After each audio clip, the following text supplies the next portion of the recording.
升到80年代，开局两个姑娘上门讨水喝，而且还是一对双胞胎姐妹花，俩人就连喝水的声音都一样。结果两茶刚水下肚，俩女孩又看见了桌子上刚炒好的梨子肉，肉片又大又嫩，还冒着油光，两人狠狠咽了一口唾沫。然而还没等他们回过味来，那边小伙把锅盖也掀开了，好家伙，整整一大锅白米饭，香气随着锅盖揭开的瞬间飞腾翻滚，直往人鼻子里钻。这下好了，饿了2天的姐妹花更饿了。陈飞平看在眼里，随口问道：“没吃午饭？”姐妹俩下意识地点了点头，别说午饭了，早饭都还没吃过呢。那对付2口吧。大哥，这咋好意思呢？我们喝你的水，还吃你的饭。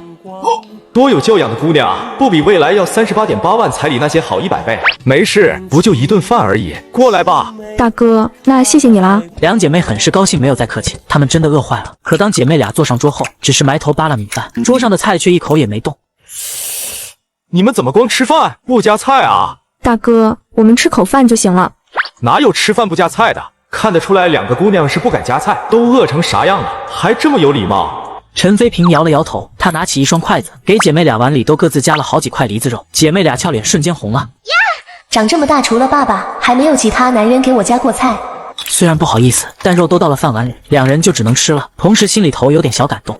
这位素昧平生的大哥，心肠可比自己那位亲戚可好多了。听口音，你们是外地人吧？怎么会来到我们村子的？提到这个话题，两女眼圈瞬间红了，姐姐的嗓音有些哽咽。我们是来找亲戚的。原来这俩姑娘是来自外省的，而且是一对双胞胎姐妹，姐姐叫周凤婷，妹妹叫周凤娇。两女的父母早些年因故不在，恶毒的叔叔婶婶便强行霸占了他们的房子和田地，还想把两姐妹高价嫁给村里的瘸子和聋子。俩姐妹商量着投奔远房姨妈，没想到对方亲情凉薄，吃了一顿饭就把他们撵走了。举目无亲的2人盘缠也用完了，一路流浪到落雁湾，饥渴难耐，这才敲开了陈飞平家的门。大哥，我求你个事，我和我妹实在没地儿去了，你能不能收留我们？这大哥，只要你愿意收留我们，我们可以给你做饭、收拾家、下地里干活。对，我们姐妹会的可多了，你看行不行？陈飞平虽然身处80年代，可他前世却是21世纪好青年，这种事他怎么会拒绝呢？穿越者福利可真好啊！开局就捡到一对能干的流浪姐妹花，快乐加倍。陈飞平心里乐滋滋，正想着答应，突然想到他穿越过来的这家也是穷苦人家，原主父母早就不在了，自己虽然会打猎，但也是勉强糊口度日。本来今天这顿饭已经是家里最后的口粮，他打算美美吃一顿就出门要饭去，谁想到来了2个大美女，自己想收留她们，现在却也是有心无力。你已成功穿越。本系统现在时空错乱，鉴定你穿越到了大前王朝73年。废话不多说，先送你一套新手大礼包，您已获得50倍垂钓气运，有效期12时辰，请宿主速使用。童子，你是不是搞错了？这里现在是80年代，什么大前王朝？还有，你送技能就送呗，现实是什么鬼？面对陈飞平的吐槽，系统不仅不理会，还再次警告他赶紧使用。呸！不跟你计较。不过这50倍垂钓气运可是钓鱼老神技。钓些鱼养这俩姐妹应该不成问题了吧？想到这里，陈飞平郑重地看着俩姐妹。好吧，既然你们都这么说了，我也不好推辞。你们先吃饭，我出去一趟。安置好姐妹俩，陈飞平拿着竹竿鱼线，提着木桶，扛着小锄头，就朝村口那条河跑去。陈飞平来到河湾某处，这里的水较为平静，没那么湍急。锄头在地里翻出来蚯蚓做鱼饵，接着绑好鱼线，穿上蚯蚓，一个帅赶鱼钩就飞出去老远。气运一定要起作用啊！陈飞平坐都不敢坐，举着鱼竿目不转睛地盯着水面的漂子，足足盯了半个小时，水面是一定动静都没有。完了，时空错乱，这垂钓气运也不起作用了吗？这下完犊子了！就在陈飞平开始感到沮丧的时候，鱼竿突然轻微地颤动起来，陈飞平精神大振，接着浮漂轻点几下后，猛地往下沉去，鱼线也瞬间绷紧。陈飞平不再犹豫，下意识地用力拉竿，一条大鱼破水而出，直接被他甩到了岸边。大鲤鱼看样子有7、8斤啊！顾不上多想，陈飞平把鲤鱼放进木桶，继续上饵料，甩竿，一气呵成，有了第一次的成功。接下来，鱼就像是主动送上门一样，一条接一条的咬钩，一条接一条被陈飞平甩到岸上。什么鲤鱼、鲶鱼、草鹳、老头鱼和撅嘴莲和黄辣丁都有。当陈飞平提着满满1桶鱼回家时，2个女孩都惊呆了，陈飞平也惊呆了。女孩惊的是陈飞平竟然能抓这么多鱼，陈飞平惊的则是2个姑娘把他的狗窝收拾得干干净净，整整齐齐。这是你们给我收拾的？我们闲着也没啥事，于是就收拾一下了，没经过你的同意，请你别见怪啊。没有，就是麻烦你们了。陈大哥，你好能干，这些鱼都是你钓的吗？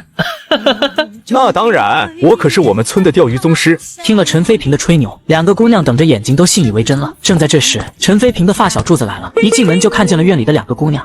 飞平，你家里什么时候有的女人？还是2个？钓鱼却不用鱼竿，而是往河边摆2个木桶，随后取出小马扎往边上一坐，接着掏出一把瓜子，一边嗑一边抖着2郎腿，把旁边又是挖蚯蚓又是打窝子的发小都看懵了。我说飞平，让你来钓鱼，你怎么在那嗑瓜子？柱子，我这叫愿者入桶，你等着瞧好吧。没等柱子明白过来，只见平静的河面突然泛起水花，接着一条黑色大鲤鱼扑棱跃出水面，画着一条完美弧线，啪落进了水桶。我操！开始了。话音刚落，一条大板鸡又窜出水面，扑腾着落入了另一只桶里。紧接着，后面什么大嘴鲶鱼、鳜鱼、鲤鱼，腾前赴后继往桶里跳，大概跳了10几分钟，2个桶都装得满满当当，有的甚至一出掉到了桶外面。我的乖乖，飞平，这怎么回事？面对发小的惊讶，陈飞平捡起地上的鱼，一脸神秘。昨晚河神给我托梦，说今天大鱼会往我的水桶里跳。其实我也不信，只不过试试，没想到还真是。真的假的？河神真的显灵了啊！您的50倍垂钓气运已到期。听到系统提示，陈飞平直接收起马扎，喊着柱子提着2桶鱼回家。原来陈飞平穿越到80年代，绑定了这个奇怪的系统。之所以奇怪，是因为这里明明是80年代，系统却说是什么古代的大前王朝，还给了他个垂钓气运的现实技能，钓鱼运气直接提升50倍。可惜只有12个时辰，也是因为这个原因，才有了他开头愿者入桶的原因。力大如牛的柱子提着2桶鱼在前面走，陈飞平则拿着其他东西跟在后面。等到2人回到陈飞平家里，2个姐妹花赶紧就迎了出来。未来嫂子，这俩双胞胎姐妹是逃难到这个村，被陈飞平收留下来的，结果被柱子开玩笑称呼为未来嫂。俩女害羞的低下头，她们手上拿着针线和陈飞平的破衣服。陈飞平暗中给柱子点了个赞，却是道貌岸然。柱子，别乱说话。见到柱子手里的2桶鱼，姐姐周凤婷高兴道：“陈大哥，你们又钓了这么多鱼啊！”未来嫂子，这些全都是飞平钓的，他钓鱼厉害，我就在边上钓，一尾都没钓上来。两姐妹闻言颇为惊讶，看来这个男人不是一般的能干呢，心里多了几分崇拜之意。还行，超常发挥而已，就是狗系统给的时间太短了，才12个时辰，抠抠搜搜的。柱子刚想把他桶里的鱼倒出来，陈飞平却是阻止了。行了，柱子，你那桶的几条拿回去吃吧。飞平，这是你钓上来的，我咋能要你的鱼呢？谁钓的不一样，咱俩谁跟谁呢？柱子，你不把我当兄弟来是不？陈飞平佯装生气，姐妹俩闻言对他又多了几分好感。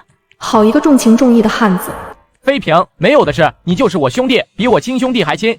柱子惶恐的解释口气真诚，就连亲兄弟都嫌自己头脑不好，也就陈飞平不嫌弃了。那就行，早点回去杀了吃吧。好，改天我上山打到东西了，也拿过来给你。柱子离开了，这时陈飞平才发现他们手上的衣服和针线。陈大哥，我们今天在房里找到了些针线，你挂外面的衣服也晾干了，我们看到有些破，就给你缝一下。妹妹周凤娇解释，生怕陈大哥怪他们自作主张。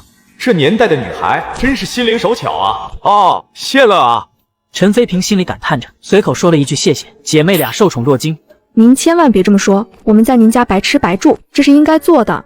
下午太阳毒辣，陈飞平也就哪都不去，就在堂屋里看姐妹俩缝衣服，不知不觉在靠椅上睡着了。过得许久，突然感觉身上凉快了不少。陈飞平睁开眼睛，发现周凤娇拿着把大蒲扇努力给自己扇着风，自己额上却是淌出来细细的汗珠。陈大哥，你醒了，我刚才看到你出汗了，就给你扇一下，没把你吵醒吧？陈飞平闻言就感动到了，别人女孩子给你扇凉，还生怕把你吵醒了。这是有多么温柔啊！我好像喜欢上这姐俩了。没有，我睡够了，你不用给我扇了，给自己扇一下吧。瞧你满头是汗的。陈飞平随手给她擦了下额上的汗珠，周凤娇变脸红了。这时周凤婷捧着几套衣服走了过来。陈大哥，衣服缝好了，你瞧下哪里缝的不好，我给你改一下。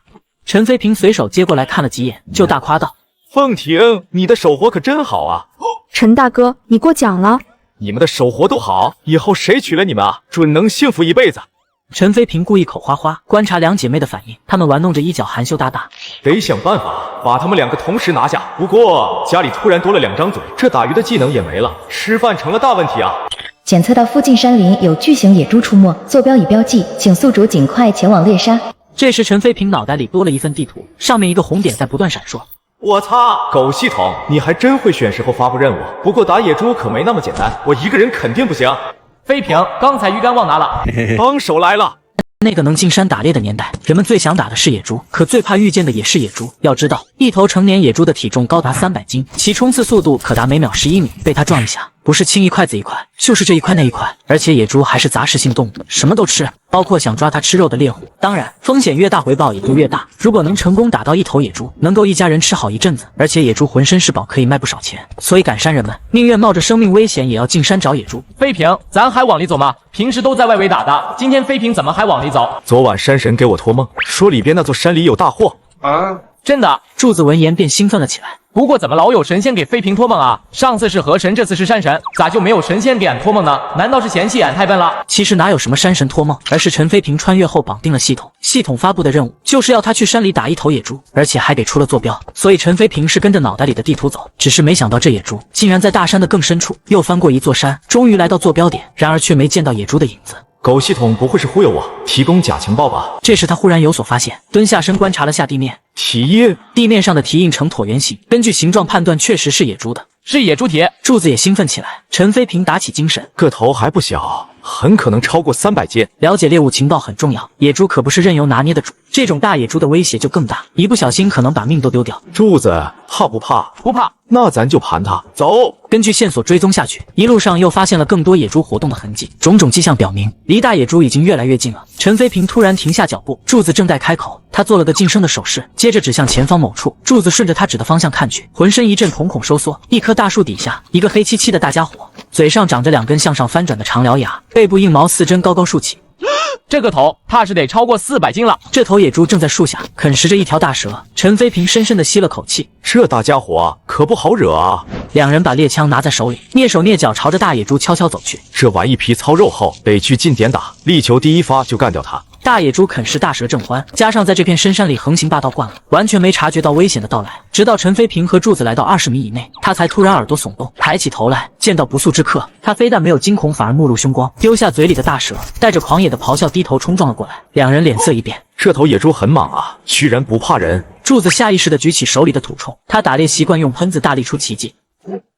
大响声中，野猪身上血光四溅，然而却没应声倒下，反而愈加暴怒。他痛得嗷嗷大叫地顶了过来，目标却是陈飞平。陈飞平个子小，给大野猪的感觉是软柿子，可惜他选错人了。面对气势汹汹的大野猪，陈飞平却是不慌不忙，稳如老狗。他的双脚纹丝不动，眼睛微眯，端着猎枪对准目标。20米、15米、10米、5米。飞平见到野猪已冲到那么近，陈飞平还没开枪，而且一动不动，柱子不由得急了。第二记枪声在深山中响起，陈飞平开枪的同时侧身一滚，千钧一发间躲开了冲撞。随后，野猪庞大巨躯轰然倒下，抽搐几下便没了动静。他的脑门上多了个血洞。飞平，你没事吧？柱子连忙跑过来，把他拉了起来。没事，我们都是单管猎枪，只有一次机会，所以我把它放进到5米的距离，还好打中了。陈飞平拍了拍衣服上的泥土，神态轻松自若。飞平，你真厉害，有勇有谋，我每次跟你进山都能打到好东西。柱子属于有勇无谋的莽汉，需要一个人带，不然进山容易空军。而陈飞平有勇有谋，所以柱子什么都听他的。宿主以诛杀黑豚，为村民除去遗害。清脆电子声响起，陈飞平精神大振。来了，老弟，不知道能拿什么奖励？你已获得大眼天华丹，服之可洗髓易筋，脱胎换骨，筑基培元，为以后的修炼打下坚实基础。伴随着系统提示，陈飞平脑海里悬浮出一颗雪白药丸，龙眼大小，极为精致，表面毫无瑕疵，就像珍珠似的。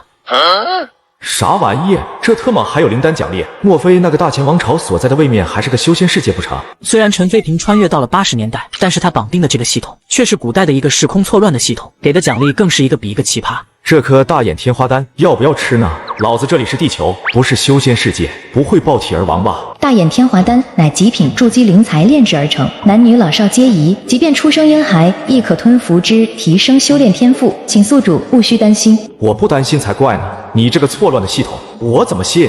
可是不吃吧，又浪费了系统奖励，姑且信狗系统一次。陈飞平咬了咬牙，将雪白药丸从系统面板里提取出来。观音菩萨、如来佛祖、太上老君急急如律令，佑我平安。暗中念叨一番，陈飞平狠下心，把药丸猛地吞下。这进山打猎，他都要喊上脑袋不好使发小，而且还要给他肩上背个木架子，接着再拿一个大包裹，塞上7、8个馒头往架子上一挂，然后就可以进山了。等到他们打到野猪，发小将野猪血放干净后，拿出包裹里的馒头，哐哐一顿炫，接着把野猪往木架上一绑，人再蹲在地上，把木架上的肩带一套，肩一沉，腿一蹬，一声爆破，400斤的野猪就被他背起来了，然后一个弹射起步就往山下走。我的乖乖，柱子这力气就是大，简直就是人形拖拉机。不过100公里只要消耗7、8个馒头。柱子，你慢点，山路不好走。飞平，放心吧，我有的是力气呢。以前打到大货，两人基本都是这么配合的。柱子毫无怨言，毕竟陈飞平有勇有谋，而自己太笨了，只能出点力气。大概走了1个小时之后，跟在后面的陈飞平反而开始热起来了，越来越热，就像坠入熔炉似的，浑身大汗淋漓。我擦，怎么会这样？难道我要爆体而亡了？就在他一阵担心时，身上的炙热开始渐渐变淡，慢慢的消失了。而陈飞平惊讶的发现自己突然变得身轻如燕，而且身上有使不完的劲似的，一点都不觉得累。路过一棵大树之时，他猛地出拳，居然带着起强烈破空声，又快又狠。大树微微摇晃了下，然而陈飞平却是又惊又喜。这么大的树，哪怕柱子一拳撼动也不可能。按道理，我这肌肉量更不可能。莫非这是那颗丹药的功效？它真的让我脱胎换骨，洗髓易经，还拥有了内力。要真这样的话，这狗系统还有点东西啊！原来陈飞平重生到80年代，却绑定了一个古代的系统，而且给他发布了一个为民除害、干掉野猪的任务。他这才和柱子二人根据系统提示，进山打到了这头400斤的野猪。与此同时，系统也给了奖励，竟然是一颗筑基丹。在一阵怀疑后，陈飞平壮着胆子吃下。好家伙，没想到竟然彻底改变了他的体质。这时前面的柱子也汗流浃背了，衣服都已被浸透。柱子，让我来吧。吃了大眼天花丹，他想瞧瞧自己的力量究竟提升到了什么样的境地。没事，飞平，我不累，你让我歇会，待会我再背。换着背快点，不然下山太慢，这野猪肉得坏掉。我试一下，要是背不动，咱就砍根树条一起挑着走。那好吧。既然陈飞平坚持，柱子也只能顺从其意。他把大野猪卸下，换到陈飞平背上。飞平，你要是不行的话，咱就一起挑。柱子，别小看我啊，大老爷们怎么能说不行？陈飞平笑骂了句，猛然发力，就把大野猪背了起来。平时只能挑200多斤，没想到400斤的野猪轻松就起来了。太奇妙了，这感觉就像野猪变轻了，只有100多斤。陈飞平迈开大步，在山上也是如履平地。看来哥真的有内力。柱子看的眼睛都发直了，和好兄弟当打猎搭子那么久，陈飞平有几斤几两，柱子是清楚的。柱子心中纳闷的很，莫非飞平最近经常梦到神仙，得到神仙罩着，力气也变大了？愣神了几秒，他才追了上去。其实哪有什么神仙，只是陈飞平绑定了系统，很多不合理的地方，他都用神仙托梦忽悠柱子而已。陈飞平这一杯就没再换手，回到村庄大气都不喘一口的。听到院子里的声响，两姐妹走了出来。陈大哥，你回来。话没说完，他们就瞪大了眼睛，震惊地看着陈飞平背着的那只黑色的庞然巨物。任谁看到这只超大野猪都会被吓到的。前2天每天几十斤鱼，今天更是一头几百斤的野猪，陈大哥太有本事了。陈飞平把大野猪扛进厨房，放到大木盆里，脸不红气不喘的，看得柱子佩服不已。凤婷、凤娇，你们去厨房里烧2锅开水，我们得去猪毛。是，陈大哥。柱子，你回家把小推车清洗干净推过来，这猪肉咱吃不完，自个留点就行，其他的拿去卖了。好嘞。半小时后，2大锅开水烧好倒进木盆里，陈飞平开始剃毛取内脏分肉。一会柱子推着车也来了，二人处理好的大野猪放到推车上，用篷布遮盖。我们去把这只野猪卖掉，回来可能会有点晚，你们不用等我，自个先做晚饭吃了。陈大哥，要不我们跟你去吧？不用那么多人，我和柱子2个就够了。那好吧。交代好，陈飞平便和柱子推着车子出了门。落雁湾离镇上有20多里，平时打到大货自己吃不完，两人都是去镇上卖掉。然而柱子很快发现，离开村子到了某个岔路口之后，陈飞平走的却是另一个方向。飞平，咱不去镇子吗？不去。陈飞平摇头，根据原主的记忆，他和柱子以前去镇上卖的野猪肉都很便宜，不划算。这次我们去城里卖。城里人有钱，我们能多挣点。柱子点了点头，只要是陈飞平做的决定，他觉得一定没错。是银行退休的副行长，却每天8点准时到银行门口上班，而且必须一手茶杯一手报纸，甚至连银行那身都洗烂了的制服也要穿得整整齐齐。这时候假如有银行职员来上班，他就立马挺直腰杆假装看报，但膀胱却时刻扫描着对方。然而别人都像没看见他一样，径直就走进去上班，连个招呼也没有。老头一看只能无奈摇头叹气，一早上他都没有听到他想听的那2个字，只好悻悻地返回银行家属大院。可刚一走到门口，那熟悉的2个字就传进了耳朵：领导，新鲜野猪肉要不要？苍天啊，终于有人叫我领导了。自从退休后人走茶凉，已经很久没人叫他领导了。今天终于让他听到了。老头平复了一下心情，走到了陈飞平的肉摊前。你这野猪肉新不新鲜啊？我听到是买2斤送1斤，对吧？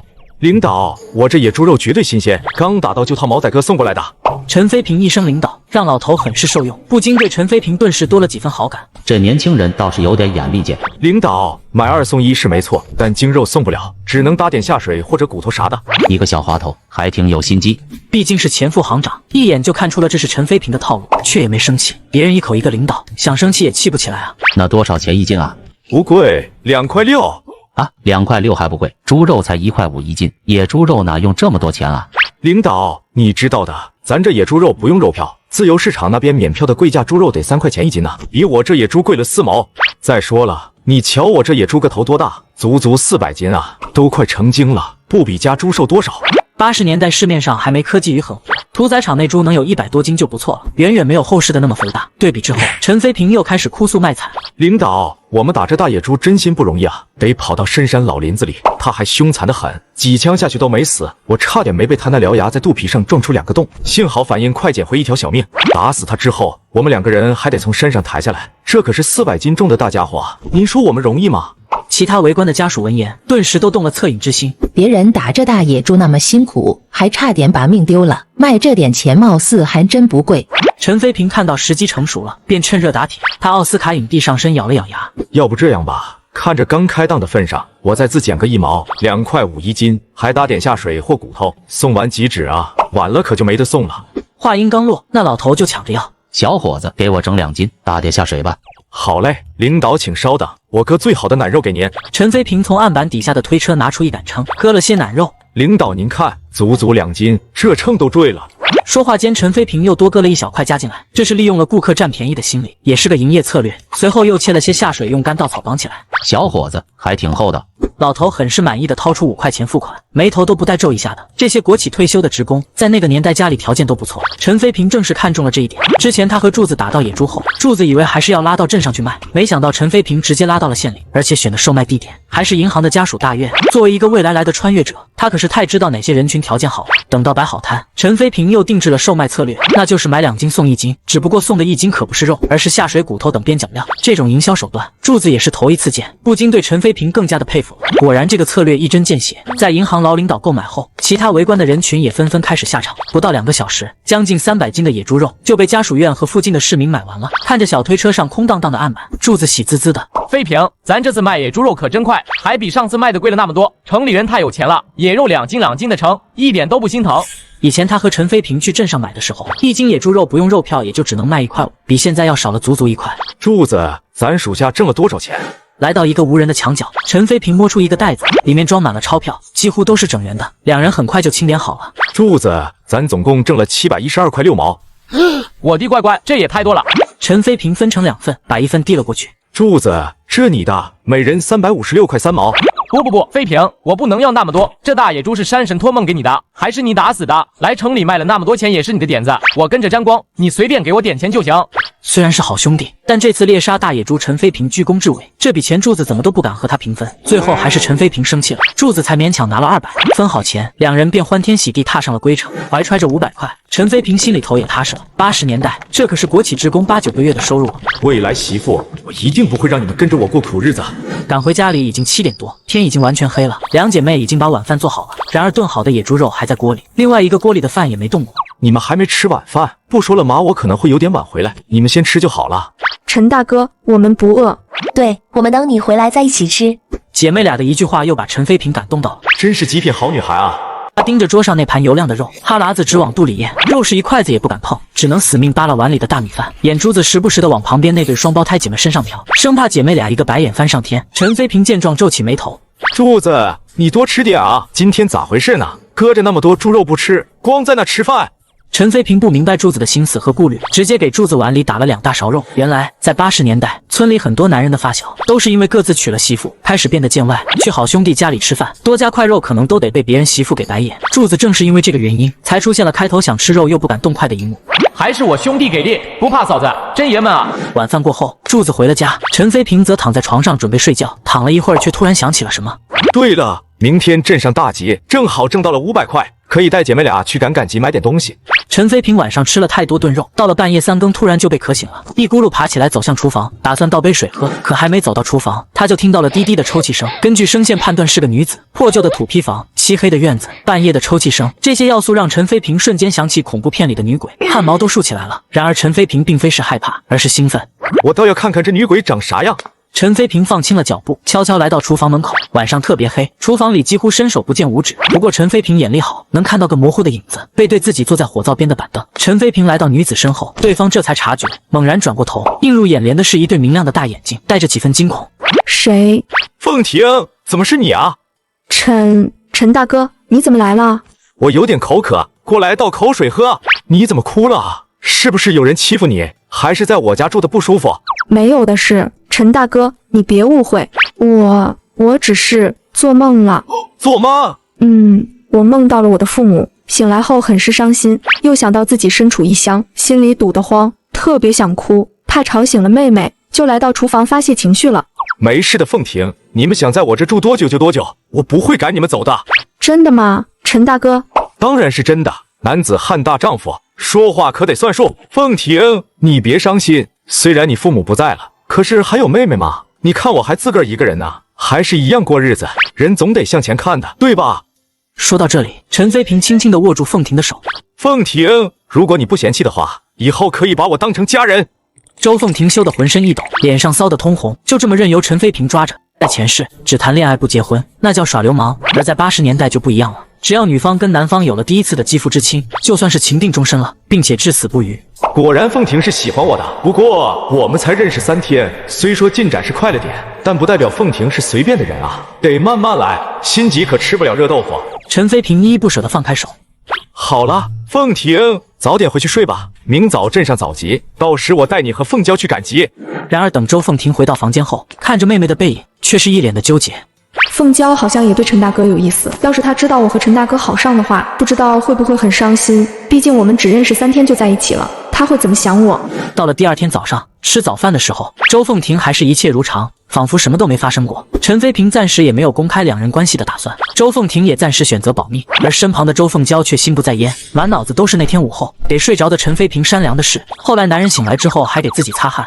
不知道陈大哥是不是喜欢？要是我能嫁给陈大哥当媳妇的话，我和姐姐就能永远留下来了。不过姐姐好像也对陈大哥有意思，这该咋办才好呢？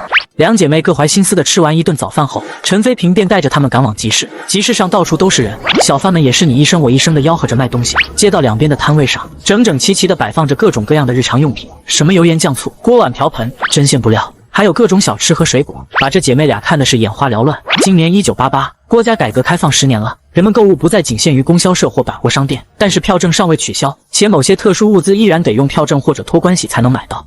我也不知道你们女人都需要买些什么，要不你们拿着这钱，有需要买的东西就自己买吧。姐妹俩连忙推辞。陈大哥，你收留了我和凤娇，我们在你家白吃白住也就罢了，哪还能要你的钱呢？对呀，陈大哥，这钱你自己留着吧。这个年代的姑娘就是好啊，给钱都不要，这比大熊猫都让人稀罕。再想想后世那些姑娘们，啥节都想过，什么214情人节、37女生节、38妇女节、520、521、6·1、七夕、平安夜、圣诞、元旦、生日、618购物节，一年365天，恨不得有366个节要过。这男人的钱包根本扛不住。姐妹俩越不想要，陈飞平就越想给。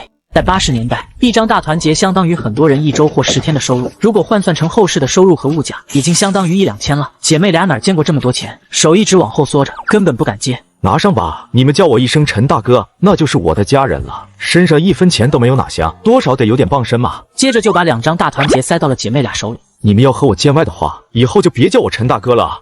姐妹俩听他这么说，不敢再拒绝。行了，我们走吧。陈大哥对咱们那么好，咱以后得听他的话。陈大哥让我们干嘛，我们就干嘛。周凤娇点了点头，紧接着姐妹俩去了不同的摊位，给自己添置了一些生活用品。逛完集市后，陈飞平又带着2姐妹来到了国营商店，给自己和2姐妹买了几身新衣服。这原主的日子过的，衣服穿的跟乞丐一样还不讲究，每天上山下河的，再好的新衣服也经不住造。可现在的我要还穿这么磕碜，那不成笑话了吗？而且这俩姐妹长这么水呀，穿的漂亮点，我每天看着也养眼啊。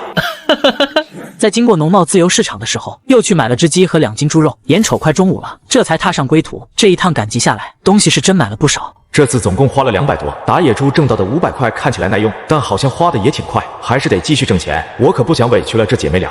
3人赶集是走着过来的，回家自然也得走。我看你们2个脸都走红了，要不咱们歇会儿再走吧？没事的，陈大哥，不打紧，咱赶紧回去是正经事。这眼瞅着也中午了，回去正好张罗午饭。步行赶集是村民们的常态，大伙都走习惯了。姐妹俩虽然也都没喊累，可陈飞平心里总觉得不是回事儿。后世的人出门都靠4个轮子，再不济也有辆小电驴呢。这每次去镇上来回40公里地，太耽误功夫了。想到这里，陈飞平心里又开始琢磨了。不行，我迟早得整辆车子。另一边，村内小卖部旁边大树底下，不少村民坐着乘凉唠嗑。只见一个刚赶集回来的大婶，迫不及待地朝着大家走来。哎，你们知道不？陈飞平家来了2个女人。大家一听有新鲜事，立马来了精神。长婶，啥情况？陈飞平未个婚子不是就自个一人吗？哪来的女人啊？张婶看到大家都瞅着她，那股子劲儿更足了，嗓门也敞亮了不少。我骗你们干嘛？我今早去田地种菜的时候，经过陈飞平家，远远看到他和2个女人从院里头出来，陈飞平还背着骡子，应该是去镇上赶集。这大清早从陈飞平家出来，难道昨晚走猪堂啊？有个是陈飞平媳妇不成？可是这小子不好好种地，整天游手好闲的，能有女人愿意跟吗？就是啊，谁家姑娘愿意嫁给他？这不瞎了眼了吗？原来陈飞平在村里的名声不是很好，喜欢打架，独立特行，不像村里其他农民那么勤快种地，一天到晚不是上山打猎，就是下河摸鱼。村里人都说他不务正业，哪怕陈飞平人长得俊，也没有一户人家愿意把女儿嫁给他。我看那俩女人要么是傻姑，要么长得不咋地。眼前这个男人叫孙德胜，村里的后生，虽然才22岁，却长得老像，感觉有30好几的样子。仗着是村长的外甥，在村里横行霸道，后来惹到陈飞平，两人结下了梁子。不过这小子后来娶了村花王翠花，王翠花是陈飞平曾经的暗恋对象，这也让孙德胜觉得出了口恶气。后来他又借着舅舅的关系，开了村里的这家小卖部，挣了不少钱，而陈飞平还是那个混子。长婶，你有没有看到这俩女的长啥样啊？哎呀，当时他们背对着我，倒是没瞧清楚，不过个子好像还挺高，就有点瘦。此时孙德胜的媳妇李翠花听到陈飞平的事，也忍不住出声了。那就是长得不咋地了。哼，得亏自己没选错，刚嫁到孙家就过上了好日子。要是跟了陈飞平，那不得穷一辈子吗？俺男人除了矮点丑点，也没什么好挑剔的。他陈飞平找的女人，我就不信能好到哪儿去。就在这时，3道人影从村路走了过来，一男二女，男的正是陈飞平，但是众人的目光几乎都落在其身旁的姐妹花身上。一群大老爷们心里头几乎同时蹦出一个想法：好标致的女人。树荫底下乘凉的村民全都齐刷刷往村口那头瞅。这2个女人长得可以啊，陈飞平这是祖坟冒青烟了吗？他们不是咱村的，陈飞平这么穷，从哪找到这么好的媳妇呀？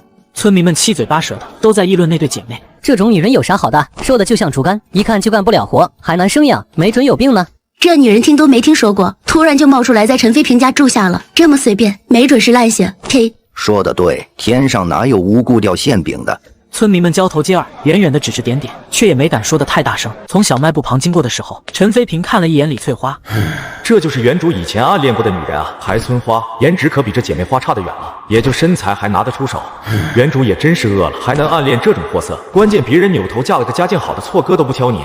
李翠花察觉到了他的目光，自信十足的挺了挺那对大尾。亲，看来陈飞平始终还是对我念念不忘。他找的这个女人不过是凑合着过日子罢了。知道原主和孙德胜两口子，还有很多村里人都不对付。陈飞平没在小卖部停留，头也不回的就朝着家的方向走去。午饭过后，陈飞平来到堂屋喝茶。重生前他有喝茶的习惯，就是家里没啥好茶，都是些山里采的野茶叶，不过喝着还行，清甜还能消暑去火。这大热天的，家里还有2个娇滴滴的女人，陈飞平有点上火了。每天家里都有2个赏心悦目的女人，美滋滋啊！但是我得多弄点钱，不能让他们一直陪我受苦。就在陈飞平想着怎么挣钱时，系统提示忽然弹出：灵山最顶上长了一颗成了精的万年老山参，据说最近要渡天劫，马上就能变成人了。各路外门邪道的家伙们都想把这宝贝疙瘩抢到手，要么生啃了，要么炼成仙丹，好让自己功力暴涨。嚯，这么厉害！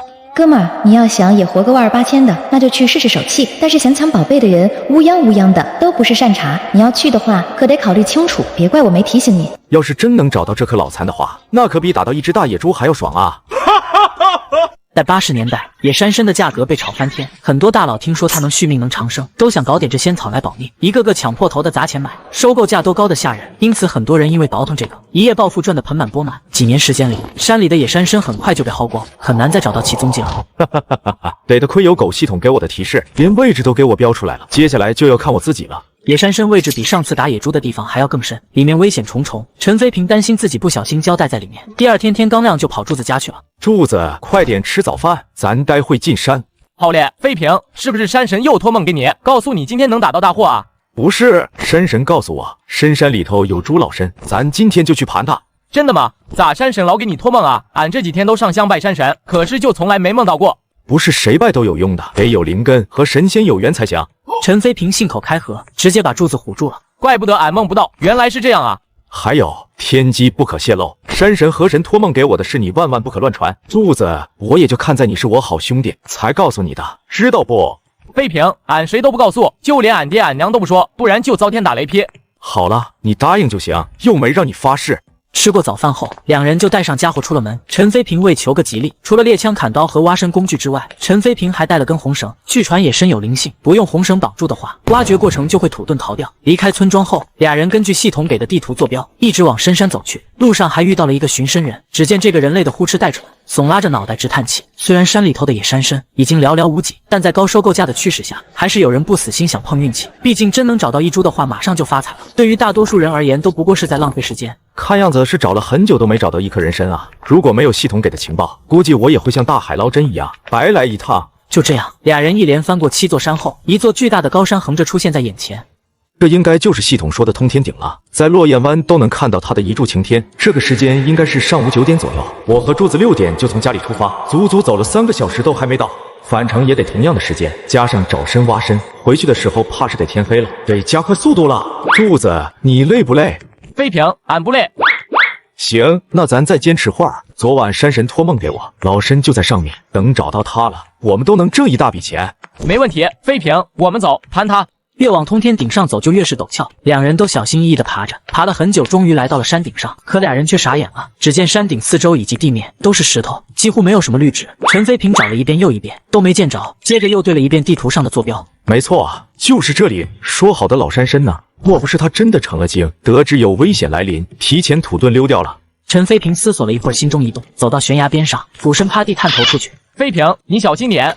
柱子有点慌，连忙从身后抓住他的脚。没事，柱子，我自有分寸。陈飞平看向峭壁下方，突然间他的眼睛亮了起来，灰白的石壁某处有一抹小小的绿影，是株小松树的叶子。这株小松树只露出了一部分的树叶，却看不到主干，说明该处很可能凹陷进去，有个缺口中空。既然这样，那株老山参会不会长在里面？陈飞平再看了一下地图，发现坐标和自己所在的位置确实有点小小的偏差，红点在下面一点点。如此一来，他愈加肯定了自己的推测。如果这玩意只值个1000几百块，不值得自己冒险。但那是一株老山参，可能卖到5位数的。他爬起来，从地上的背箩里拿出一大捆麻绳，把麻绳绑在一块大岩石上。飞平，你想爬下去？路子，我看到下面不远有棵探出头的松树，那地方好像是凹陷的，我去瞧瞧野参在不在里边。飞平，要不还是算了吧，这参咱不采了。没事，这不有麻绳吗？我绑在石头上了，你再帮我拖住，双重保险呢，怕个鸡毛。飞平，那你让俺下去吧，你有媳妇了，我还没媳妇呢。开什么玩笑？你个子太大太重了，爬陡壁没我灵活。再说了，小拉大也不好了。总之，你听我的就行，保准安全。陈飞平把网兜系在背后，走到悬崖边上，柱子则把绳子另一端套到了自己腰间。飞平，俺就在这里等你，你不上来的话，俺就不回去。好兄弟不求同年同月同日生，但求同年同月同日死。飞平要是倒下去的话，我也没脸回去见嫂子了。呸呸呸！说什么不吉利的话，老子当然能上来。对不起啊，飞平，俺不会说话。哈哈，开玩笑的啦，放心，我一定带你吃香的喝辣的，以后再给你找个好媳妇。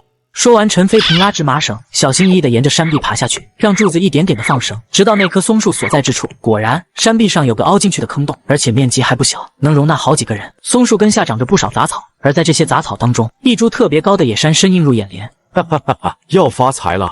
陈飞平爬到坑洞里，摇晃了下麻绳，这是他和柱子定的信号。柱子停下了放绳，陈飞平解下腰后的网兜，先是用红绳系在老山参枝叶上，免得他遁走，然后拿起手中的工具就开始挖。这株老山参根须在地下错布如网，复杂的很。陈飞平一连挖了好几个小时，这株老山参才终于得窥全貌。它的颅头密集，具有明显环形棱皱，咋看都像个长满胡子的小老头头颅。虽然没挖过人参，但前世在抖音看过各种人参视频，这株老山参的年份必在50年以上。哈哈哈哈！开门了，大开门啊！陈飞平从坑洞里挖了些连带土壤的苔藓，把人参包裹起来，放进一个袋子里。携带过程中起到保护的同时还能保鲜，这也是他在抖音上学到的知识。一切做好之后，就让柱子慢慢把他拉了上去。这下总算对嫂子有交代了。飞平，这野山参咋样？极品好货。接着就拿出野山参给柱子看了一眼，那是不是很值钱？老值钱了。陈飞平看了下太阳，发现这会已经往西边偏斜。柱子，天快黑了，我们得快点回家。天黑前肯定回不到村子，但至少得趁早离开深山老林的范围。两人收拾好东西，立马踏上归途。刚爬过几座山，太阳的最后一丝余晖便消失在地平线远处。天色昏暗下来，晚上的大山比白天凶险的不是一点半点，很多野兽专挑夜里出来晃悠。再翻过一座山，就离开原始森林，不再是深山范围了。就在陈飞平这么想着之时，脸色突然一变，心中突生紧张。陈飞平一抬头，看向前面的斜坡上，一下子冒出来好多双绿森森的眼珠子，一点声响都没有。他们正死死地盯着下方的他和柱子，眼神就跟看见红烧肉一样。是狼群，飞平，我们碰到狼群了。在深山老林里，狼群是猎人最不想遇到的猛兽，可眼前这群狼粗略估计能接近20只，而他们两个只有2杆枪而已。柱子双脚有些发软，飞平，我们快跑！不能跑，2条腿跑不过4条腿，还是在山里，只要我们一跑，那群狼就会马上追过来。那你快走，我拦住他们，我肉多，他们得吃上一阵子。飞平，你过年过节的时候记得给我上炷香就行。听到这里，陈飞平又感动又好气。特喵的，柱子，你看老子是出卖兄弟求生的人吗？狼群又如何？咱照样盘他不误。可这些狼太多了，我们就只有2个人，枪最多只能开1发，咋打得过啊？打不过也要打，我们又不是只有枪。别忘了，我们还有这家伙呢。两人说话间，狼群已经慢慢逼近了。群狼发出瘆人的嘶吼，绿油油的眼珠死死盯着两人。柱子下意识地扬起手里的土铳。柱子，别急，等他们来近点再打。你手里的是喷子，隔得远不好打，近些尽量多打1、2个。飞平，我知道了。狼群隔着2丈左右的距离不断嗷叫着，一声枪声压过了狼群的嘶吼。原来是陈飞平抢了先手，他手里的是猎枪，在中远距离攻击准度也高。一只狼应声倒下，嗷叫的声音变成了呜咽。然而这枪不但没把狼群吓跑，反倒激怒了他们，接着疯狂地一拥而上。柱子，开枪！首当其冲的2只狼也倒下了，然而狼群们前赴后继，黑压压的继续飞扑过来。这时两人已经来不及换弹药了。陈飞平将手里的猎枪往地上一丢，猛然抽出腰间的后背砍刀，毫无惧色的冲向狼群。就要发财了，谁敢阻我下山，老子就神挡杀神，佛挡杀佛。这一刀势大力沉，竟将2只同时飞扑过来的野狼砍飞出1丈开外。刀势之猛让陈飞平自己都有些吃惊。在与狼群经历了一场恶战之后，陈飞平已经注意到了一件事，狼群之中有只体型特别大的黑影一直在后边发号施令。没意外的话，他就是狼王了。陈飞平的目光锁定那道黑影，快步向他走了过去。狼王吃了一惊，似乎意识到陈飞平盯上了自己，咆哮着猛地扑向陈飞平。陈飞平用尽所有力气，一砍刀狠狠劈在狼王头上，狼王颈骨硬生生劈得断准了，倒地抽搐几下后，当场便没了声息。所有野狼都被镇住，群狼无首变成了乌合之众。野狼们放弃了攻击，夹起尾巴飞快地溜走了。飞平，他们跑掉了，我还以为咱们今晚要交代在这儿了。我把狼王杀了，他们怕了。陈飞平发现自己的感官敏捷和反应似乎都有大幅提升，而这很显然是系统奖励的那颗筑基灵丹的功劳。接下来的路程没有再遇到任何麻烦，俩人加快步伐，借着月色回到了村庄。此时的姐妹花急得就像热锅上的蚂蚁。姐，这么晚了，陈大哥怎么还没回家？他不会有啥事吧？都这么晚了，还没见着人影。陈大哥那么善良，吉人天相，不会有事的。周凤婷安慰着妹妹，其实心里也是焦急的很。就在这时，外边传来了院门打开的声音。陈大哥，你那么晚还没回来，我和我姐都给急坏了，生怕你出事。没事，我们今天找到了个好东西，花了不少时间，所以回来就这会儿了。原来是这样啊，你们没事就好。吃完晚饭之后，柱子就离开了。凤婷、凤娇，快点过来，我给你们看个大宝贝。陈大哥，啥大宝贝啊？陈飞平把那猪老山参拿了出来，姐妹俩低头端详着陈飞平那件大宝贝，眼里充满了好奇。陈大哥，这是什么？人参。人参，这个东西好像很贵的呢。陈大哥，这是你在山上挖到的？挖了大半天，弄坏了那堆须根，可就没那么值钱了。陈大哥，它能卖多少钱啊？能卖100不？100，哈哈哈哈！这可是野生的山参，你们也太小看它的价值了。就算年份一般的都能卖到几百上千，而我这猪可是老山参，50年以上的，至少能卖大几千。大几千？陈大哥，你本事真大！前天刚打到大野猪，今天又挖了猪那么值钱的人参。对啊，陈大哥钓鱼也厉害呢，每次去河边都能钓到那么多大鱼。哈哈哈哈哈！不是我本事大，而是遇到了你们之后运气好。凤婷、凤娇，你们还真是我的福星啊！对了，这事你们可别告诉任何人啊，村里头会眼红的人太多了。陈大哥，不会的，我们嘴巴紧得很，你放心吧。过几天我去把这株老山参卖了，就有钱了，你们不用太节省，该花就花。陈飞平总是怕老山参坏掉，时不时的就去打开青苔猫两眼。得尽快出手了，钱装进自己口袋，心里才踏实。2天之后，陈飞平吃过晚饭，和2姐妹交代了下自己要去柱子家，会晚些才回来。随后便出了门。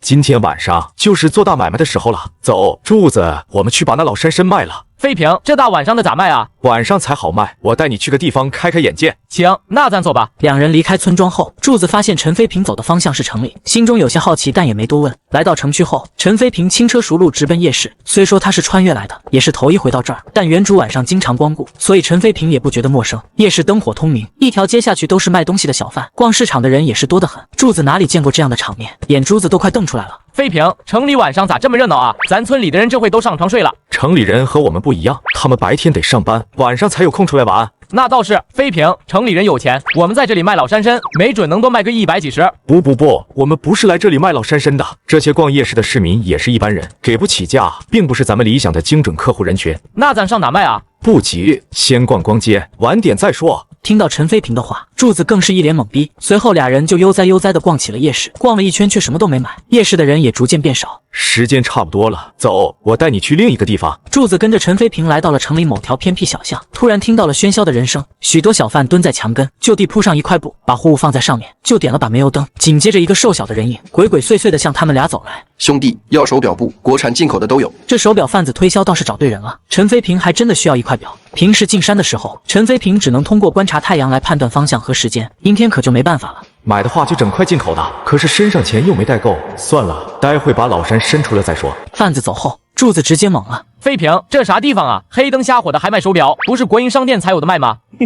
黑市无奇不有。这里是黑市，飞平，难道你想在这里卖人参？难道你想进去吗？柱子，放心吧，时代不一样了。以前你见到有当街卖衣服和粮油的不？现在到处都是。公安早就不来黑市抓人了，而且这里的人有钱，我们的老山参才能卖出好价格。柱子还是一脸的担忧。柱子，没事，到时你在边上看着就行，让我来卖。柱子还是有点害怕。要是公安真来抓人的话，就给自己好兄弟顶罪，说卖老山参的人是自己。这个地方鱼龙混杂，还是看看情况再说。而且黑市午夜才刚开市，到天亮才会收市，这会还早着呢。俩人在小巷子里兜转了好几圈，陈飞平的眼睛突然定在一个中年人身上。此人气场贼强，看着挺精瘦，身上的挎包装的是鼓鼓囊囊的。那些小混混小偷压根不敢正眼看他，许多小贩主动和他套近乎问好，主动推荐自己手里的货物。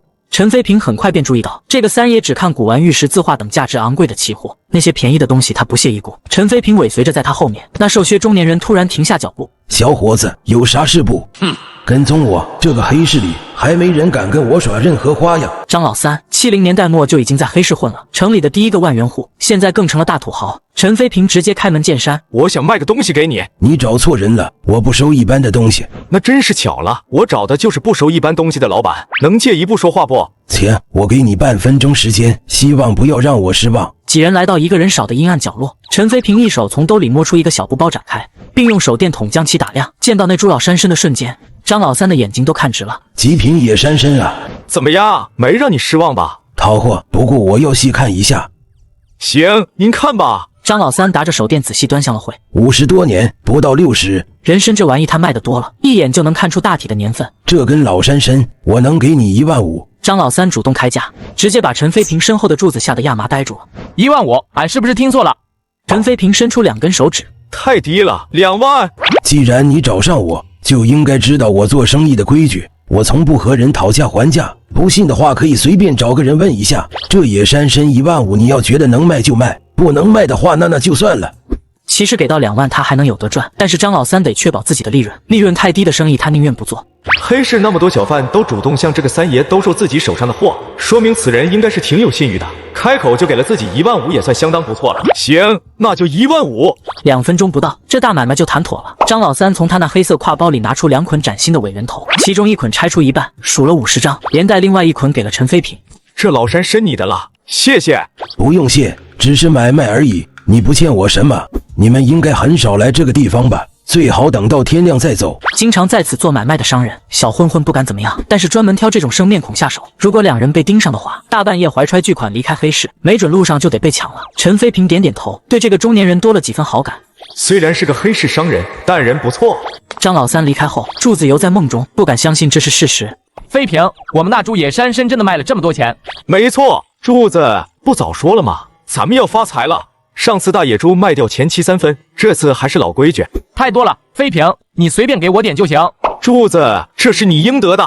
对于这个遇到狼群让你快跑，还说自己肉多能让狼吃上一回，唯一的愿望就是逢年过节给他上炷香的好兄弟。陈飞平觉得再多分给柱子一些都是应该的。你这个傻小子，多分点钱，条件好起来，赶紧给自己娶个媳妇。陈飞平坚持7-3分，柱子推辞不了，只能接受了。傻大个感动得热泪盈眶。在洛阳湾，也只有好兄弟对自己这么好了，其他人爹娘和亲兄弟都比不上。听从了张老三的劝告，保险起见，陈飞平打算等到天亮再离开，趁着现在来了黑市，顺便买些自己想要的东西。陈飞平找到之前卖手表的小贩，给自己买了一块中意的手表，又买了一个高性能晶体管收音机。反正平时在家也没什么娱乐节目，听听收音也不错。柱子对这收音机也很是喜欢，以前他肯定不舍得买，可是现在兜里有钱了，给俺也整一个。一夜之间就成了万元户，陈飞平心里别提有多激动了。重生也没几天，哥就成了万元户，这还是得亏有那个狗系统啊，爽！天一亮，俩人就往村里赶。陈飞平回到家倒头就睡，这一觉直接睡到了下午。陈飞平才睁开眼睛，看了看手腕上的表，哎呦，2点多了，这俩傻姑娘肯定又在等我吃饭。不是说过以后让你们先吃，不用等我的吗？怎么还没吃啊？陈大哥，我们不饿，等你一起吃。陈大哥，我去把饭热一下。趁妹妹热饭之际，周凤婷悄悄地看向陈飞平。陈大哥怎么大白天睡了那么久？是不是身体不舒服？没有啊，我挺好的，嘿嘿。凤婷，我就是昨晚一直想着你，硬是睡不着。陈大哥，其实我也没睡好。你也在想我？心里头一直都是你的影子，后来好不容易睡着了，还梦到了你。听到周凤婷的话，这可把陈飞平心里头乐坏了。吃过午饭后，陈飞平来到堂屋，悠哉地听着收音，喝着茶。陈大哥，这新收音机可真好听啊，比我们老家那个清晰多了。是在镇上买的吗？得花多少钱啊？不多，不到200块。这还不多，简直贵得要死。自己父母以前买那个几十块的收音机都心疼了好久。陈飞平又从裤裆里掏出2张大钞，这钱你们拿去用吧。陈大哥，这钱我们不能要，太多了。是啊，上次你给的10块钱，我们还没花呢。上次是上次，这次是这次，10块钱能买什么？一件衣服都不够。陈大哥有钱，我们的老山参已经卖掉了，卖了很多钱。你们啊，以后就不用老是想着替我省钱了。陈大哥能干得很，绝对能喂饱你们2张小嘴的，知道不？两姐妹对看一眼，她们已经有点了解陈飞平的性格了，这次没有再拒绝。自打从黑市回来后，陈飞平就一直在琢磨卖身的钱怎么花，或者投资个什么好的项目。钱不能一直留在身上，总是会贬值的。对了，姐妹俩不是会做衣服吗？可以整台缝纫机，有台缝纫机方便些。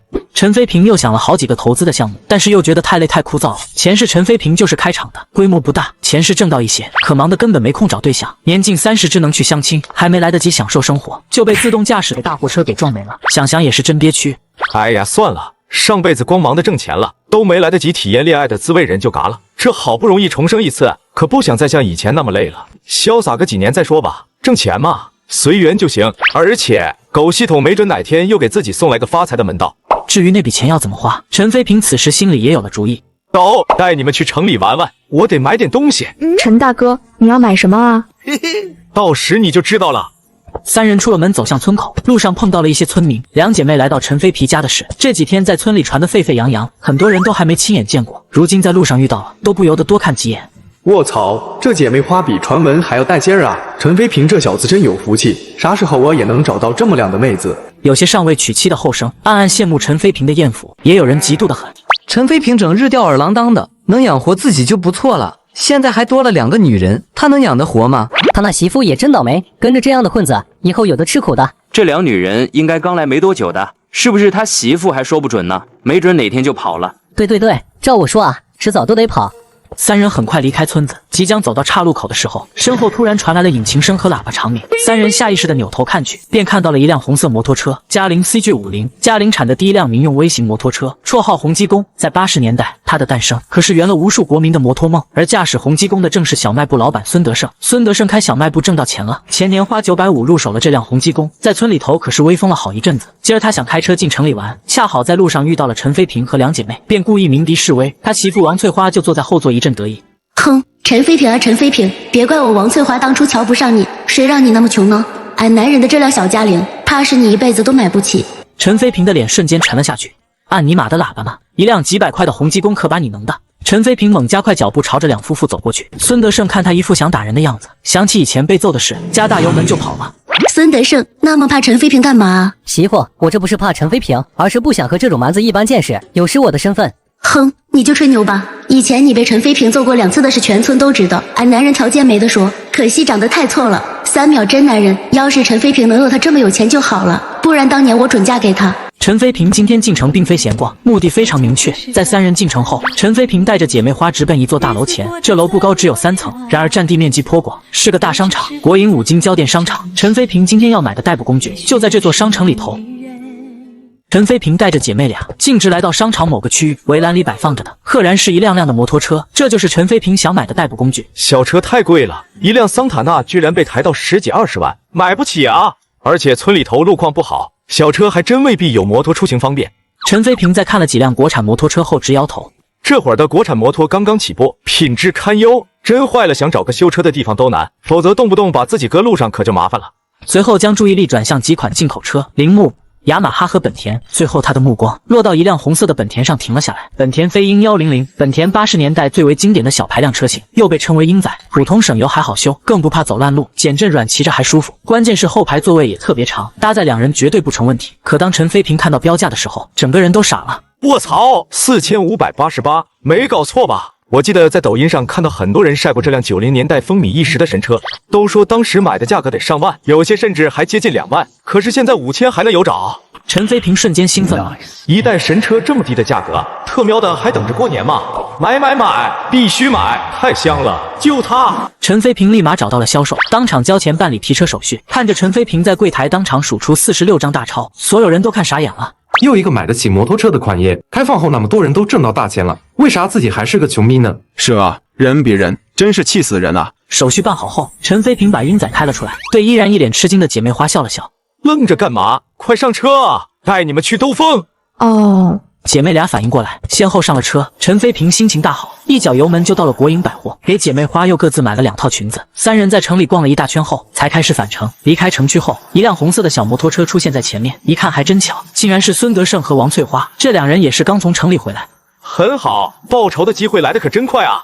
给他点颜色看看。陈飞平正准备猛加油门时，狗系统突然弹出：宿主再次和部族仇敌狭路相遇，请做出以下选择。选择1，遇事别硬刚，忍让避冲突，和气才能成大事。选择2，直接干他。请宿主做出选择，不同选择将会影响您获得的奖励。这件事竟然还能触发系统奖励？系统，我选择2。请宿主以实际行动证明自己的选择。陈飞平一拧油门，那车跟也过似的，嗷嗷叫着就窜出去了，很快便来到洪基宫后面。听到声响的孙德胜夫妇下意识地回头看。陈飞平，陈飞平这个穷瘪怎么开了辆摩托车？陈飞平目光斜瞥孙德胜，嘴角挑起轻蔑的笑容。早上在哥面前装逼是吧？继续装啊！我让你看看谁才是真正的逼王。陈飞平稍微加速，车子瞬间就窜到了夫妇俩前面，10米开外的地方，鹰仔轮胎扬起的程度，把孙德胜两夫妇呛得直咳嗽。孙德胜要被气死了，把油门拧到极限。死车，开快点啊！可惜油门都快拧穿了，连人家的毛都没摸着。紧接着一个凸起的圆弧撞土陡然出现在孙德胜面前，孙德胜急忙刹车，然已经来不及，灰尘四起，伴随着一声惨叫。宿主干得漂亮，奖励1套飞鹰改装套餐，你的飞鹰已经全面升级。陈飞平看了眼系统面板，激动的差点没蹦起来。我的个老天爷！强度、耐久度、续航都给我增加了10倍，还装了超高级防盗系统。如果系统奖励属实的话，那我这辆鹰仔可就屌炸天了，那就是一车传3代，人死车还在的节奏啊！这么一来，我的车可真就成了名副其实的神车了，说它是世界上最好的摩托车都不为过。这波丰厚的系统奖励让陈飞平心里头舒畅无比，一拧油门便扬长而去。媳妇，你没事吧？王翠花骂骂咧咧地揉着屁股站起来，比起屁股上的疼，王翠花心更疼。为什么陈飞平能开上摩托车，而且那摩托车比自己男人的洪基沟还要好？难道他发财了？他要早几年有钱，我就不用选择孙德胜这个床上一点用都没有的无能废物了。那2个女人命可真好啊！陈飞平刚有钱，就给他们捡了大便宜。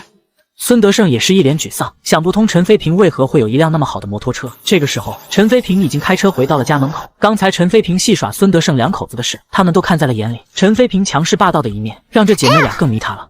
陈飞平把姐妹俩送到家门口后，一加油门就来到了柱子家。刚到门口，突然想起什么，紧接着召唤出系统面板，上面有一个系统奖励的小本子。陈飞平翻开一看，驾照。陈飞平意念微动，小本子就凭空到了他的手上，成了实物驾照。收。驾照又回到了道具栏里。好啊，这下连驾照都不用去考了。狗系统，你可真贴心啊，爱死你了。飞平，你来的正好，我采了些菌子，待会你拿回去。行，柱子，今晚甭做饭了，去我家吃。飞平，算了吧，我在家里吃就行了，老是去你那边吃也不好。有什么不好的？以前我去你家吃的时候还少吗？啥时候和我见外起来了？今天我家有喜事，你必须来啊！喜事，飞平，你和你媳妇成亲了？哈哈哈，还没有，没那么快呢。今天是别的喜事。陈飞平指了指屋外那辆鹰仔，哪来的摩托车？飞平，你买了辆摩托车？刚买的，走去耍一下。飞平，你这车得花多少钱啊？不到4600。陈飞平的口气在柱子听来就像是46块似的。飞平，虽然咱最近挣了点钱，不过你要娶媳妇呢，以后还得生娃，还是省着点花吧。可没事，柱子，我有山神和神罩着呢，不愁没钱。嘿嘿，好吧，就当我没说过好了。俩人坐上车后，陈飞平微拧油门，飞鹰就一溜烟开了出去。车子行驶在村子里，不管到哪里都能吸引附近村民的注意。见到开车的是陈飞平，村民们反应和孙德胜两口子如出一辙，均是满脸震惊和难以置信。哎呀，那不陈飞平吗？他哪来的摩托车啊？这摩托车真特么好看，比孙德胜那款大气。村长那嘉陵仔好像都差了点意思。一看就很贵。陈飞平有这么多钱，不会是偷来的吧？柱子第一次坐摩托车，心里头兴奋得很，尤其看到村民们那表情和眼神，忍不住骄傲地挺了挺腰杆。陈飞平在村里转了好几圈，出足了风头后，心中一动，测试一下这辆摩托车的极限性能吧。陈飞平为了测试车子的极限性能，选择了一条比红牛极限摩托车爬坡赛道还难走的一条路。在村子后背的大山里有一条长岭，平时村里的猎人们就是通过这条长岭进山的。飞平，这岭子太陡太烂了，还是换个地方开吧，别把车子摔坏了。没事，我这车很厉害的，你坐好就行。陈飞平完全不顾柱子死活，一拧油门就窜出去了。崎岖的山路丝毫无法成为障碍，带着两个大老爷们轻轻松松就爬上去了，完美诠释了何谓如履平地。这辆改造后的鹰仔简直屌炸天啊！让红牛那帮车手过来，应该都没一辆能开上这个山岭。超时代的黑科技机车和我这样的追风少年，简直就是绝配。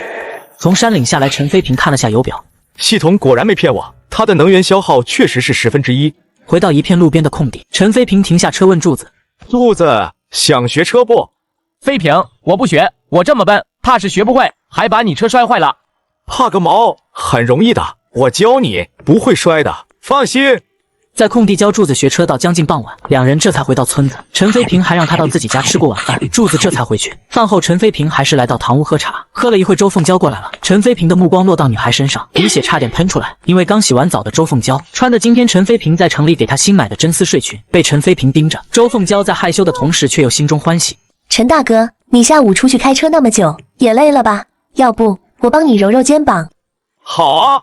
周凤娇卖力地给陈飞平揉捏着肩膀，脸却臊得通红。这是她长大以来第一次跟男人挨这么紧。直到门外传来姐姐的脚步声，周凤娇这才停了下来。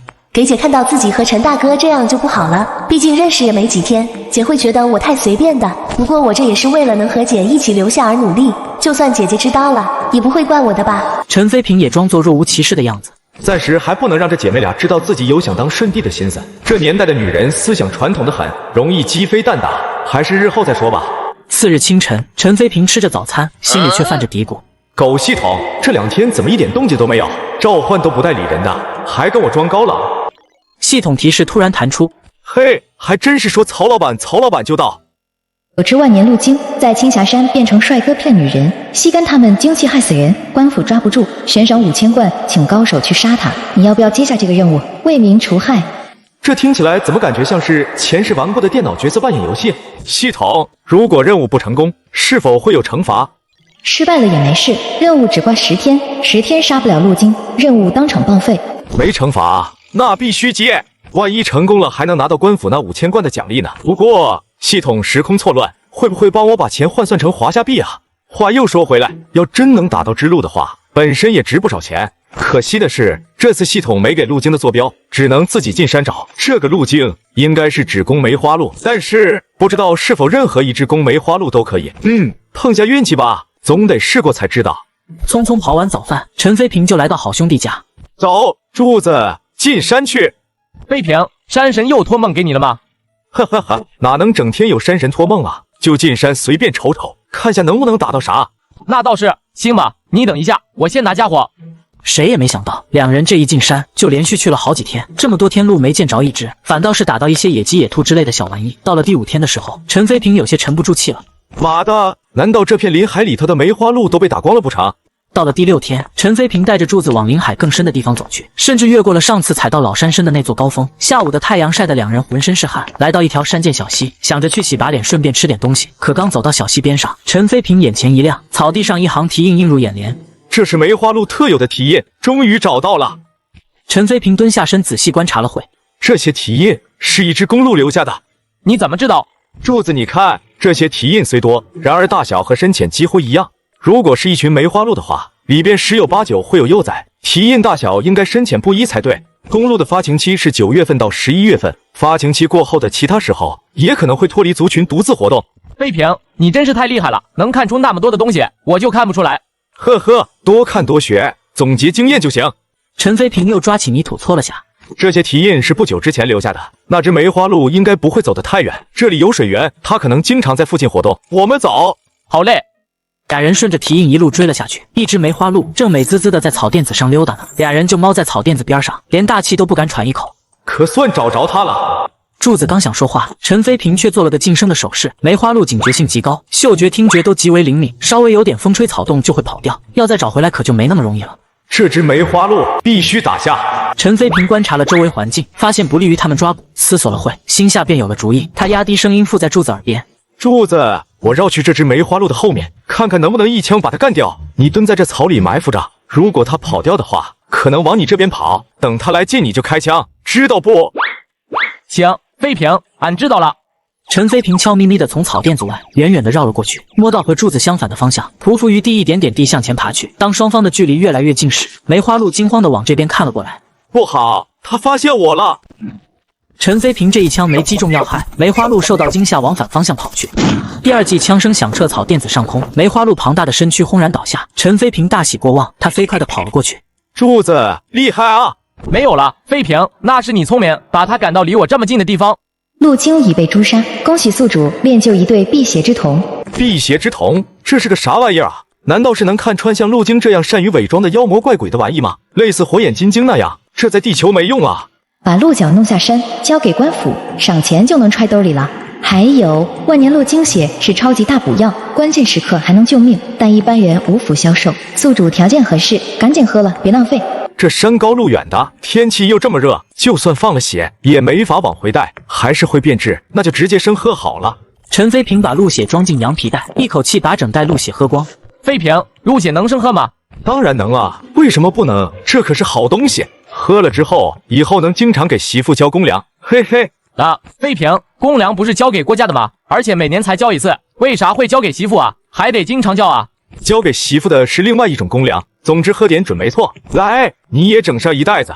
不了，飞平，你喝吧，我不口渴。这鹿血我可不敢生喝。再说了，俺连媳妇都没有呢，不用向媳妇交公粮。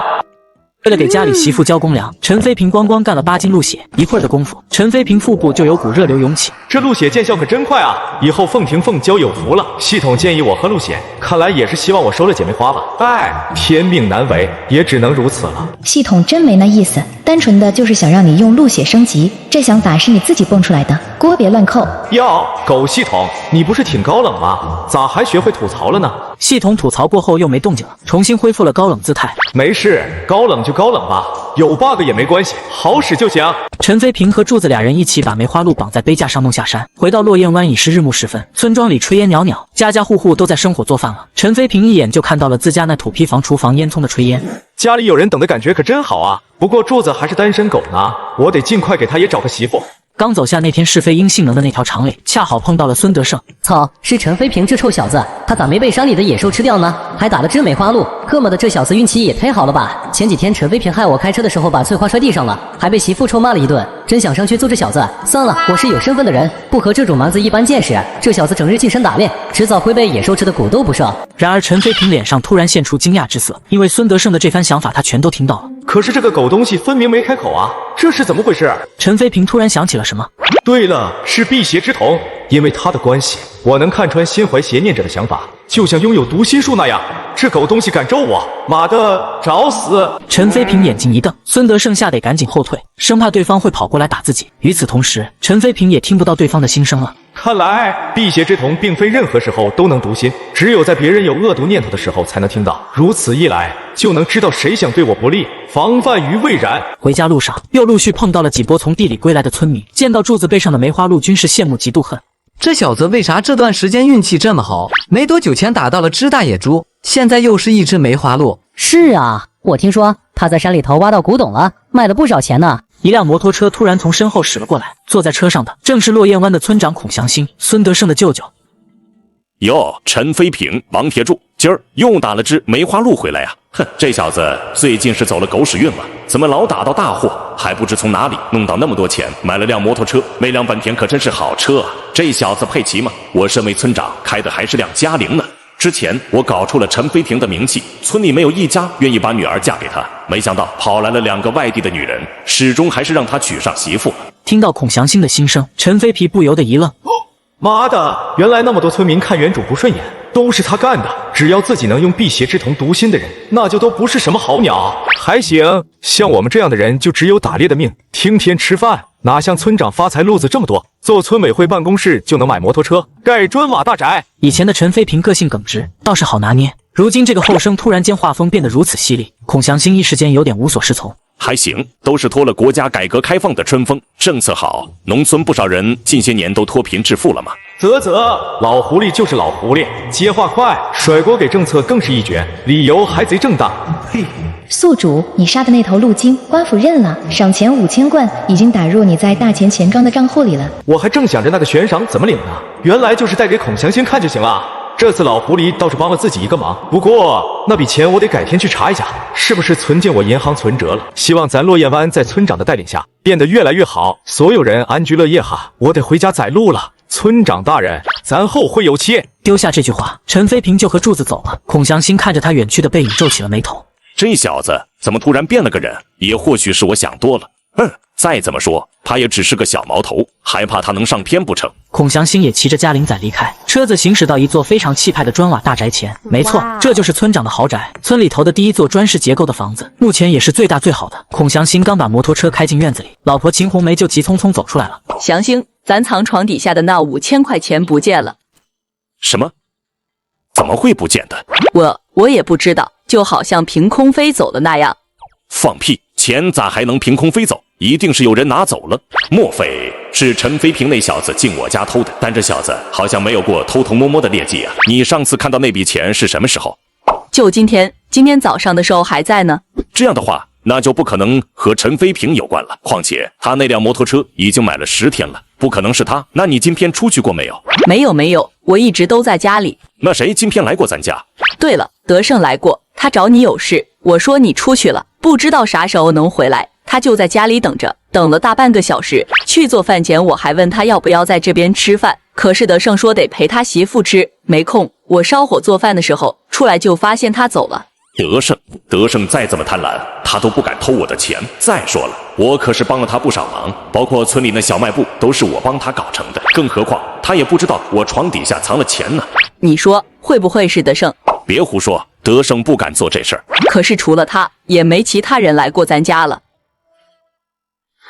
陈大哥，你回来了。姐，陈大哥和柱子哥打到了只鹿，隔3差5就能打到那么大的猎物，陈大哥你也太能干了。趁新鲜，咱今晚就吃鹿肉了，让你们也补一补。忙到天黑后，一大锅鹿肉终于出锅了，4个人干下去不少。陈飞平看着锅里还剩一半的鹿肉，突然想到了什么。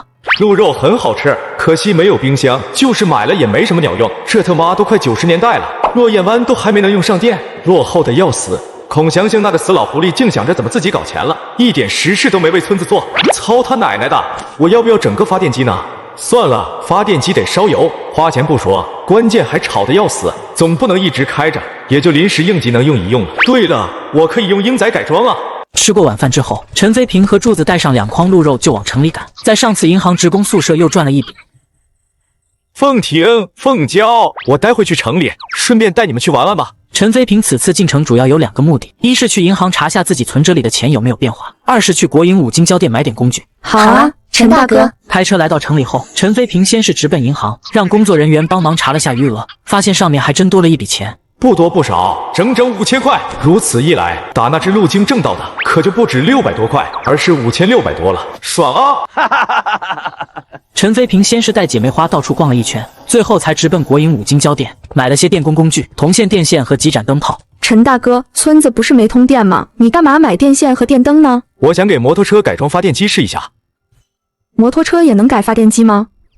理论上是可以的。陈大哥，你太厉害了！此时，姐妹俩的眼里都是崇拜之色，在她们看来，这个男人好像无所不能。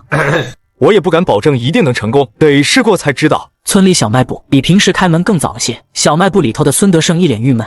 近段时间他可谓诸事不顺，和村民打牌赌钱输了。那天和陈飞平飙车把婆娘甩下去，昨晚还被舅舅孔祥兴叫了过去，说是家里有5000块丢了，最后和舅舅一家闹得不欢而散。孙德胜心里那个憋屈啊！老子他妈是犯太岁了不成？咋这段日子老是那么倒霉？有空得找个算命的看下，不知道会不会身上有脏东西。不远处突然传来摩托车的引擎声，看到是搭着姐妹花的陈飞平，孙德胜愈发的心态失衡。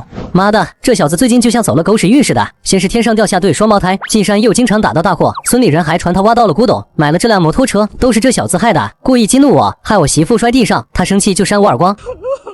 我心情不好才跑出去赌钱输掉了，回头就被舅舅冤枉偷了5000块钱，这小子真特么是会气鬼啊，见不得。陈飞平，去死吧！迟早路上出车祸。孙德胜不知道的是，这些心声都被从小卖部旁路过的陈飞平听到了。老狐狸家5000块钱莫名其妙不见了，而我账上却凭空多了5000块，和孔祥兴丢钱的数目一模一样，这也未免太巧合了吧？还是说两者之间有着不为人知的神秘联系？